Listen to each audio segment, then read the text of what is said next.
Top 7 perguntas, curiosidades que o pessoal tem sobre o carro elétrico, mais especificamente meu carro, que é o BYD Dolphin, que é o carro que eu trabalho como Uber, como transporte executivo e como transporte por empresas. Então assim, a gente embarcou um passageiro e é normal, o pessoal quer saber, quer entender como que funciona, como que é, tira várias dúvidas sobre o carro elétrico. Eu meio que vou repetindo, que praticamente o pessoal tem as mesmas dúvidas, né? O pessoal entra, pergunta, e é até repetitivo, mas é legal. Pra quem tem um carro elétrico, não sei, mas eu acho muito legal explicar, ver a curiosidade do pessoal, porque o carro é muito legal, o carro é muito da hora. E eu até pontuei, ranqueei qual que é o que o pessoal mais quer saber, o que o pessoal mais pergunta, a maior curiosidade dos meus passageiros. E a primeira é, assim, sem dúvida, até fiz uma colinha aqui, quanto que gasta para abastecer? Se compensa, né? E aí, compensa mesmo o carro elétrico? Quanto que você gasta para encher a bateria dele, né? Às vezes eles até perguntam encher o tanque. No caso, é encher a bateria. Então eu explico. A bateria do Dolphin, pelo menos o meu, o BYD Dolphin GS, ele é 45 kW. 45 kW, a energia aqui em Sorocaba, ela tá 90 centavos. Então dá um custo de R$ 40,50 para encher a bateria. Então assim, é um carro, o custo-benefício é muito bom. Eu gasto cerca de 13 centavos por quilômetro, de 11 a 13 centavos por quilômetro, de acordo com a autonomia que eu faço, né? Que já é o segundo passo aqui. O segundo passo, segunda pergunta, é o que o pessoal quer saber, já vem logo em seguida. Tá, mas e a autonomia? Você roda quanto com esse carro? Dá para trabalhar quanto? Quantas horas você consegue rodar? A autonomia do Dolphin é o seguinte, ele sente muito de acordo com o seu pé. Então se andar pisado, ele vai fazer menos. Se você andar na casquinha, ele vai fazer bem mais. Eu acho que até arrisco dizer que ele é mais sensível do que um carro a combustão. Tanto que às vezes quando eu saio atrasado, que eu tenho que ir pé embaixo, parece um Opala. Parece um Opala. Gasta, a energia vai lá embaixo. Se eu fosse andar, por exemplo, uma viagem a 140 por hora, rodovia, que ele gasta mais em rodovia. Se eu for a 140 por hora numa rodovia, ele não faz 280 km. Se eu for 140, 150 tuchado, o trajeto inteiro. Eu imagino que para subir uma serra ele deve gastar mais ou menos isso também. Não faz nem 280 km de autonomia. Eu rodando na cidade, no modo de condução normal, é 350 km a média que eu rodo. 350 km a média de autonomia, né? Com o ar ligado. Com o ar-condicionado ligado, 350 km. Se eu pegar bastante trecho de pista, que eu vou a 110, 120 por hora, ele já cai para uns 300, 310 de autonomia. E se eu quiser entrar no modo super econômico, eu quero fazer autonomia, eu quero economizar, eu quero tentar fazer o máximo de autonomia que eu conseguir, ele chega a fazer os 400 km. Principalmente se tiver com o ar desligado. Mas é o seguinte, você vai pegar a descida, você vai pegar o embalo, deixar ele regenerar na descida, evitar acelerar muito forte, arrancada bem devagarinho, deixar o carro ir no tempo dele. Aí, velocidade máxima, 60 por hora, aí ele vai chegar nos 400 sem o ar. Aí ele faz os 400. Mas na média geral, condução normal, 350 km de autonomia, essa que eu falo que é a média pessoal, que é a condução normal, né? Sem muita loucura. Mas se o cara quiser fazer loucura, pisar, vai fazer uns 300. Se for no modo ultra econômico, que se você tá numa rodovia, os caminhão quase passa por cima de você, tu vai fazer os 400 km. Mas então, na média, 350 km de autonomia. E aí vem a terceira pergunta. E aí, mas quanto tempo demora para carregar? Demora muito? Bom, carregador na minha casa, que é o convencional, a média do quem tem o carregador na casa, que ele vai carregar o quê? 6,3 kWh. 6 a 6,3 kWh é a carga lenta, que a gente fala, né? A carga lenta. Então dá uma média de 7 horas para carregar. 6,5 a 7 horas para carregar um 0 a 100. Entendeu? Quarta pergunta, é pegar aqui. E para viajar? Como que faz para viajar? E aí já entra o outro modo de carregamento, que é o quê? O carregamento rápido. Quando você está viajando em rodovia, tem bastante lugar, assim, bastante lugar entre aspas. Se você se planejar, você consegue fazer uma viagem, seja aqui São Paulo, Rio de Janeiro, a parte do Sul, centro, parte de Minas Gerais ali tem também, Brasília. Dá para você, se você se preparar, você consegue fazer uma viagem. E aí lá tem o carregador rápido. Então você não vai ficar 7 horas na rodovia esperando carregar seu carro, correto? O carregador rápido, eles têm de 60 kWh, 40 e poucos kWh, 20 e poucos kWh, vai depender muito do carregador. Mas a boa média é a faixa dos 60 kWh. Que aí ele vai carregar uma média seu carro a uns 50 minutos a 1 hora, uma carga completa. Então assim, dá pra você viajar, vai ter que parar, ficar uns 50 minutos parado, 1 hora parado. É lógico, às vezes você chega com 30%, você vai ficar uns 40 minutinhos, 38 minutos, uns 45 minutos, você para, estica a perna, vai num banheiro, compra uma coxinha, toma um refrigerante, entendeu? Mas você vai ter que fazer essas paradas, mas assim, você se planejando, você consegue chegar. Eu uso um aplicativo que é o PlugShare. O PlugShare mostra vários postos, quase todos os postos. Então ele até separa o posto rápido, que é o que você vai buscar quando você estiver fazendo uma viagem. Afinal, você não vai querer parar na rodovia e ficar 7 horas esperando o seu carro abastecer. Então ele até separa lá. No caso é a cor verde e a cor laranja. O verde são os carregadores lentos, o laranjinha é o carregador rápido. Então quando você vai fazer uma viagem, eu já puxo os carregadores rápido, laranjinha, e traço minha rota. Calculo certinho a autonomia do carro, sempre com uma margem de segurança, não dá pra você ir no limite, entendeu? Você tem que ter um plano A, um plano B, um plano C, e se eu chegar lá e o carregador de repente quebrou? Então você consegue viajar, porém você tem que se planejar, e aí você vai usar esses carregadores rápidos, que geralmente são pagos. Por exemplo, aqui em casa eu pago 90 centavos o quilowatt, na região de Sorocaba. Os carregadores, pelo menos aqui no estado de São Paulo, que foram os que eu utilizei, São Paulo e Rio de Janeiro, tá na faixa de 2,15 a 2,50 o quilowatt. Ainda sai mais econômico do que a gasolina, tá? O que você gastaria R$100 de gasolina, você abastecendo a 2,50 kW, você vai gastar na faixa de R$60. Em vez de R$100, você vai gastar R$60 de energia. Pagando esses 2,50 na média, né? Você carregando aqui a 90 centavos aqui, como eu carrego em Sorocaba, a cada R$100 eu gasto R$20 de energia. Agora vamos para a quinta pergunta. E a manutenção desse carro? Como que você faz? Qual que é o tipo de manutenção que ele dá? Então, o carro novo, garantia 2 anos do carro, 5 anos da bateria, 5 anos do motor elétrico, porque eu uso o carro para trabalho, então a garantia é um pouquinho menor.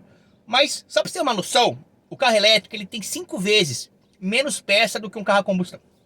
Eu já imagino na hora, 5 vezes menos chance de dar problema. Fora que a mecânica elétrica, ela é menos propícia à da manutenção. Porque não é aquele monte de engrenagem, não é aquele monte de óleo, e correia, e mangueira daqui, mangueira dali. Ele é muito simples. A maior parte dos componentes em si do carro elétrico é a suspensão, né? Que é a mesma do carro a combustão. Porque a parte elétrica de motor, a bateria é pouca, é simples. São poucos componentes. O motorzinho elétrico é pequenininho, não tem nem o que dar manutenção ali. Se não me engano, são 2 pecinhas ali. Entendeu? A bateria também, você troca em módulos, é uma bateria com garantia de 5 anos.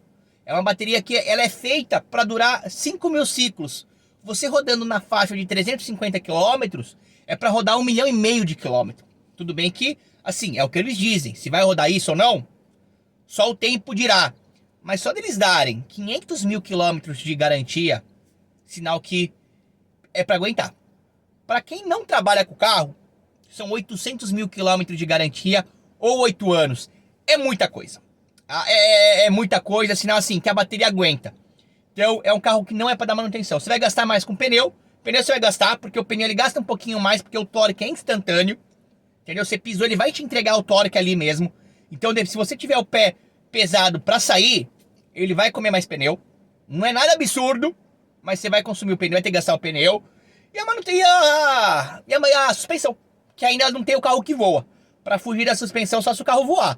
Porque nesse monte de buraqueira, lombada, valeta, aqui em Sorocaba mesmo o trajeto que eu faço, o que tem de lombada, valeta e buraco, e eu rodo de madrugada, às vezes você não vê uma lombada, o buraco, quando chove, então, pelo amor de Deus, eu só dirijo de noite a maioria do tempo. Então é muito buraco, é má iluminação, então assim, a suspensão não vai ter jeito. Vai ter essa manutenção da suspensão que não tem como fugir, só se o carro voar, como eu disse. Mas a parte de bateria, a parte de motor elétrico, isso daí, ó, você pode ficar sossegado que não é para dar manutenção. Lógico, um caso ou outro pode acontecer de dar manutenção, mas assim, não é para dar manutenção. Em porcentagem, estatisticamente, não é para dar manutenção. É um carro que, quanto a isso, pode ficar mais tranquilo. A revisão também você tem que fazer, porque você não perder a garantia da bateria. A bateria é a alma do carro, praticamente metade do valor do carro é a bateria, então você não pode perder a garantia dessa bateria. Então você vai ser meio que obrigado a fazer a revisão desse carro. A revisão é fixa. Só que qual que é o bom da revisão em comparado a outros carros? Ele é de 20 em 20 mil quilômetros. Então a primeira revisão você vai pagar 400 e a segunda revisão você vai pagar, né, 1.200. É fixo. A ímpar é 400, a par é 1.200. De 20 em 20 mil quilômetros. Então assim, se você for comparar com outro carro normal, por exemplo um Kwid. O Kwid, a faixa de revisão dele é uns 800 a 900 reais. Porque tem que trocar óleo, tem que trocar... é muito mais peça. Então você vai gastar 800 reais. Só que no Kwid é de 10 em 10 mil. Então é 800, 800, 800. Aí tem mais de 900, 1.000 e pouquinho. O do Dolphin, do BYD Dolphin, não. Como é de 20 em 20 mil, se você for dividir de acordo com o Dolphin, né, de 10 em 10 mil, você vai pagar, por exemplo, 200, 200, 600, 600, né? Porque como ela é 20.400 e depois de 20 mil mais 1.200, fica nesse ciclo, 400, 1.200. Então se você for dividir por 10 mil quilômetros, né, ficaria 200, 200, 600, 600. Muito mais barato do que qualquer outro carro que você faça a revisão, a combustão, né? Que é tudo na faixa de 800, a mais baratinha. É de 800 para cima, é de 800 para 1.000 e lá. Entendeu? Porque é de 10 em 10 mil ainda, entendeu? Então, assim, essa parte de manutenção do carro elétrico, ele ganha. Na parte de economia de combustível, ele dá uma aula. É um baile que ele dá no carro a combustão. Na manutenção, ele só dá um show. Vai, dá um show, porque ainda você não conseguiu fugir da suspensão, né? E você tem que acabar fazendo a revisão, porque senão pode perder a garantia da bateria. Próxima dúvida que o pessoal tem muito é a revenda. Aí a revenda do carro elétrico, você vai perder? Carro elétrico, todo carro você perde dinheiro. Todo carro você tirou da loja, você já está perdendo dinheiro. O carro elétrico não é diferente. Os carros elétricos, todo carro que ele é mais nichado, por exemplo, caminhonete, ela perde muito valor também. Caminhonete, carros premium, carros de valores altos. Como eles têm um público mais específico, um nicho mais específico, um público-alvo menor, ele acaba sendo mais desvalorizado, porque é mais difícil a revenda. O carro elétrico, há muito tempo atrás, ele era assim, você não via carro elétrico. Tinha até os da BMW, tinha, né, que já tava um tempinho aí, eu não lembro se Volvo já tinha elétrico, mas eram poucos. Acho que era o i3, será? O da BMW, não lembro agora. Mas era um público muito específico do carro elétrico. Então, acabava desvalorizando mesmo. Porém, o carro elétrico tá crescendo, as vendas estão aumentando, o pessoal achou que não ia vender, tá vendendo que nem água. O pessoal tá falando que tem que tomar muito cuidado com a internet. Ela dá muita informação, mas ela dá muita desinformação. Tava vendo amigos meus que foram vender um carro, um BYD Dolphin, pediram, vendeu na tabela FIP, trocou com uma Equinox. Ou seja, o cara da agência deu a Equinox pra ele, foi tabela na tabela. E ele pegou e ele deu o Dolphin dele. Então assim, é muito mais fácil você vender um Dolphin do que uma Equinox. Entendeu? Tanto que o cara trocou chave na chave. O pai dele anunciou um Dolphin, também tabela FIP, e em 2 semanas vendeu. Chuva de pessoas procurando o carro. Chuva, uma procura absurda. Ou seja, o pessoal tá aceitando muito bem o elétrico. A tendência, hoje ainda tá encaminhando, mas a tendência é o carro desvalorizar muito menos do que está desvalorizando hoje. Entendeu? É um carro que o que manda é oferta e demanda, né? É oferta e procura. Então o carro sendo bastante procurado, o carro sendo realmente o que ele promete ser, que por enquanto está sendo, a maioria dos donos de Dolphin estão todos super satisfeitos com o carro. Então a tendência é ele não perder tanto na revenda. Para quem trabalha, então, só da economia que você vai ter de combustível e manutenção, você paga o carro. Eu tava fazendo umas contas, tem até vídeo meu no canal. Se eu rodar 300 mil quilômetros com esse carro, eu pago esse carro. Eu vou ter o valor dele, 150 mil, no meu bolso. Então assim, eu tô zero preocupado com revenda. Mas para quem às vezes vai ter o carro mais para levar o filho na escola, trabalha até aqui perto, vai acabar tendo uma desvalorização. que é normal como qualquer outro carro. É lógico, no ramo dos carros, acho que só o Toyota que tá à frente, o resto, você vai perder dinheiro também. Não tenha dúvida, não tenha dúvida. Você tirou da loja, você vai perder dinheiro. Entendeu? E o carro elétrico você vai também acabar perdendo.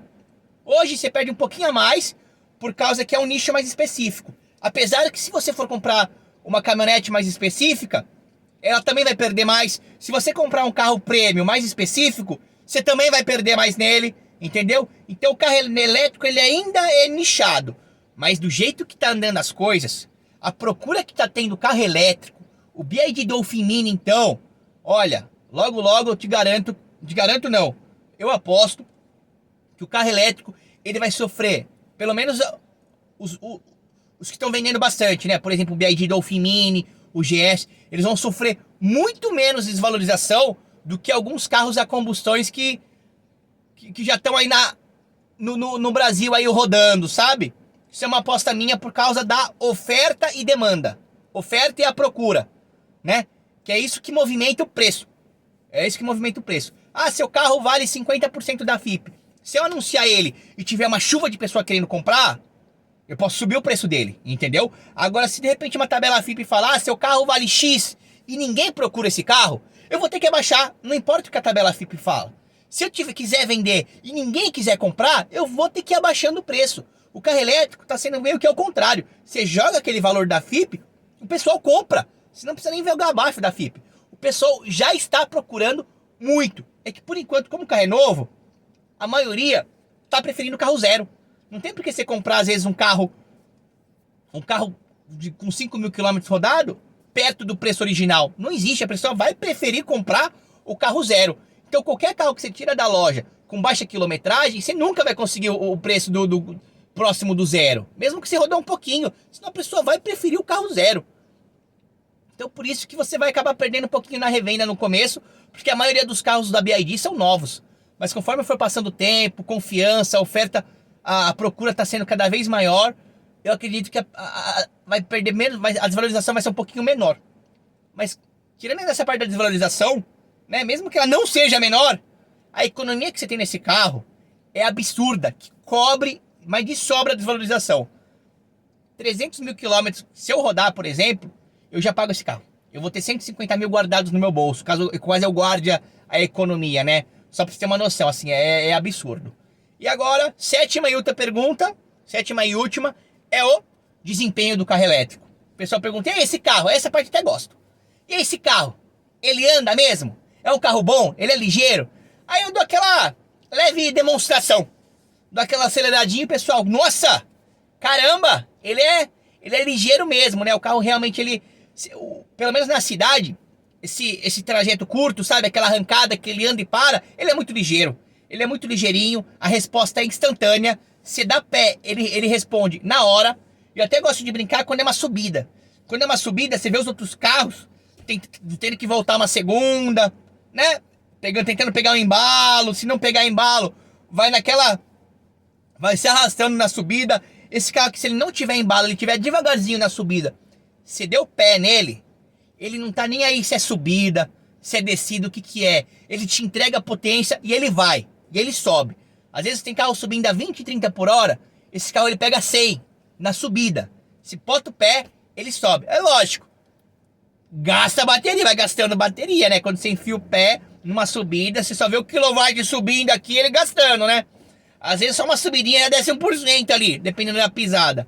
Mas assim, o desempenho é absurdo. Ele limita em 160 na rodovia. Mas eu não sei se tem por que rodar acima de 160 na rodovia. Pra quem gosta, né, ele vai limitar a 160, não tem o que fazer.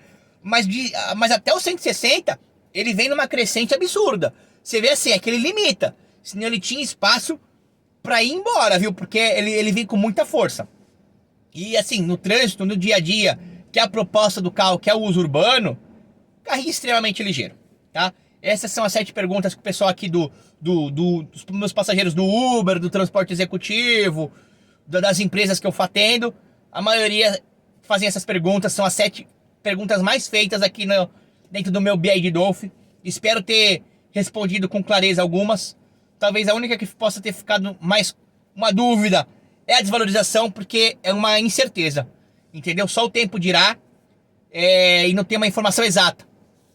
Pode ser que sim, pode ser que não, entendeu? Tem que ver como o mercado vai reagir, mas no momento o mercado está reagindo super bem.